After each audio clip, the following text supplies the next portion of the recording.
একমাত্র পিপিআর ব্যতীত যদি পিপিআর না হতো ছাগলে, তো গরু থেকে ছাগল অনেক পরিমাণ আসলে লাভ হতো, আমরা জানি। সুপ্রিয় দর্শক, আসসালামু আলাইকুম। দেশ ও দেশের বাইরে থেকে যারা ভিডিওটি দেখছেন সবাইকে শুভেচ্ছা অভিনন্দন।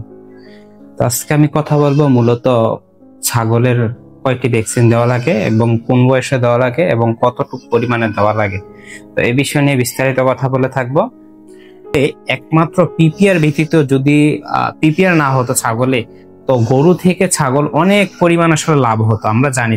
ছোট প্রাণী যেটা আসলে খুব লাভজনক একটা বিজনেস এটা ছাগলের মধ্যে।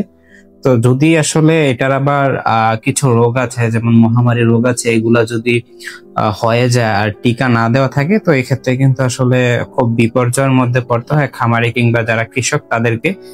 তো অবশ্যই টিকা হচ্ছে এমন একটি গুরুত্বপূর্ণ বিষয় যেটা আসলে না দিলেই নয়, আসলে দেওয়া মূলত হচ্ছে তিনটি। এর মধ্যে হচ্ছে পিপিআর, তারপরে হচ্ছে এফএমডি, আরেকটি হচ্ছে হিমোরেজিক সেপ্টিসেমিয়া কিংবা গলা ফুলা। তো তিনটা ভ্যাকসিন আসলে ছাগলকে দেওয়া লাগে। এর মধ্যে সবচেয়ে মারাত্মক যেটি, এটি হচ্ছে পিপিআর। আর এক কথায় বলতে গেলে ছাগলের যদি মহামারী আকারে কিংবা ছাগলের খামারে লস হওয়ার মেইন কিংবা প্রধান কারণ হিসাবে আমরা খুঁজি, তাহলে এক্ষেত্রে দেখা যাবে যে পিপিআর হয়ে অনেক খামারির স্বপ্ন ভঙ্গ হয়েছে কিংবা খামারি লস গুনতে হয়েছে কিংবা ছাগলের খামার করে লস গুনতে হয়েছে। এটা হচ্ছে বেশিরভাগ খামারের ক্ষেত্রে কিন্তু পিপিআর হওয়ার পরেই কিন্তু আসলে খামারিদের বিভিন্ন সমস্যার সম্মুখীন হতে হয় কিংবা খামার ছেড়ে দিতে হয়। তো এই ক্ষেত্রে আমরা ছাগল, অর্থাৎ যারা আসলে ছাগল পালন করি, তারা আসলে পিপিআর ভ্যাকসিনটা আসলে অনেকে প্রশ্ন করতে পারেন যে পিপিআর ভ্যাকসিন কোথায় পাবে। হ্যাঁ, এটা অবশ্যই প্রাণী সম্পদ নিজ উপজেলায় যে প্রাণী সম্পদ দপ্তর আছে ওই জায়গায় পিপিআর ভ্যাকসিনটি পাবেন। এটা হচ্ছে 100 ছাগলের জন্য, অর্থাৎ 1 সিসি করে আসলে পিপিআর যে ভ্যাকসিন এটা আসলে দিতে হয়। তো এটা আপনার 1 সিসি করে নিচে দিতে হয়, মাংস না চামড়ার নিচে দিতে হয়।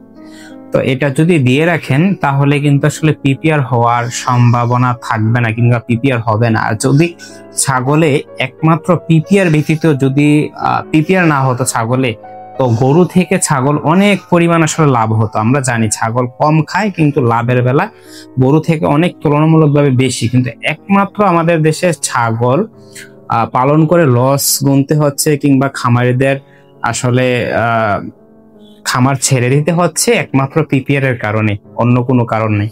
তো পিপিআর এর ভ্যাকসিনটা দিয়ে রাখবেন। আর পাশাপাশি হচ্ছে বুস্টার ডোজ। এটা হচ্ছে বুস্টার ডোজ হচ্ছে আপনার 6 মাস পর পর, অর্থাৎ প্রথম দিলে 6 মাস পর পর আবার রিপ্লে বুস্টার ডোজ দিয়ে রাখবেন। তাহলে কিন্তু আপনাদের খামার নিরাপদ থাকবে কিংবা খামারে পিপিআর রোগ হবে না।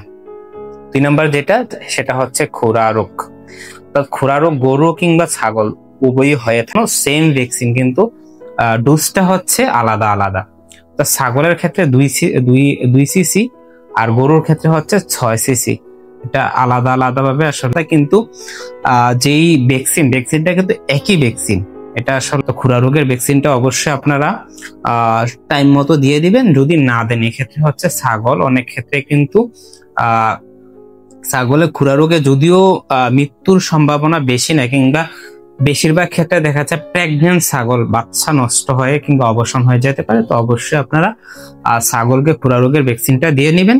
আর পাশাপাশি আরেকটা যে ভ্যাকসিন, সেটা হচ্ছে হিমোরেজিক সেপ্টিসেমিয়া কিংবা গলা ফুলা রোগ, যেটা আসলে গরুরও হয়ে থাকে, মূলত গরুরও এটা দেওয়া হয়। তো এটা হচ্ছে আপনার মতো দিয়ে দিবেন। আর এটা হচ্ছে অনেকে আবারও আমি বলে দিচ্ছি যে 3টা ভ্যাকসিনের কথা বললাম, এই 3টা ভ্যাকসিনে কিন্তু আপনারা আপনার নিজ উপজেলা প্রাণী সম্পদ দপ্তরে গিয়ে যোগাযোগ করলে অবশ্যই পেয়ে যাবেন। এটাতে আসলে কোনো এই সময় যান আপনারা পেয়ে যাবেন। অর্থাৎ যদি ওনাদের কাছে সাপ্লাই থাকে, আপনারা অবশ্যই যোগাযোগ করে ওনাদের থেকে পরামর্শ নিয়ে আপনাদের ছাগলকে, অর্থাৎ যে 3টি ভ্যাকসিনের কথা বললাম, এই ভ্যাকসিন গুলা যদি টাইম টু টাইম সময় মতো দিয়ে রাখেন, তাহলে কিন্তু আপনাদের ছাগল এই ধরনের রোগে কিংবা ভাইরাসে আক্রান্ত হবে না, তাহলে কিন্তু আপনার ছাগল পালন করে লাভবান হতে পারবেন। কিংবা অনেকে দেখা যায় ছাগল পালন করে আসলে হঠাৎ করে একটা অ্যাক্সিডেন্ট হয়, একটা ভাইরাস এসে আসলে সব ছাগল চোখের সামনে নিমেষেই আসলে শেষ হয়ে যায়। এরকম সমস্যা হবে না আশা করি। তো অবশ্যই আপনারা, আমি বলি ছাগল কিংবা গরু নয়, সবকিছুর ক্ষেত্রে ভ্যাকসিন অত্যন্ত গুরুত্বপূর্ণ। তো এটা অবশ্যই দিয়ে রাখবেন। আর বিশেষ করে ছাগলের যেহেতু আজকে কথা বলছি, ছাগলের যে 3টা ভ্যাকসিন বললাম, এই ভ্যাকসিন গুলো দিয়ে রাখবেন। তো সকলে ভালো থাকবেন, সুস্থ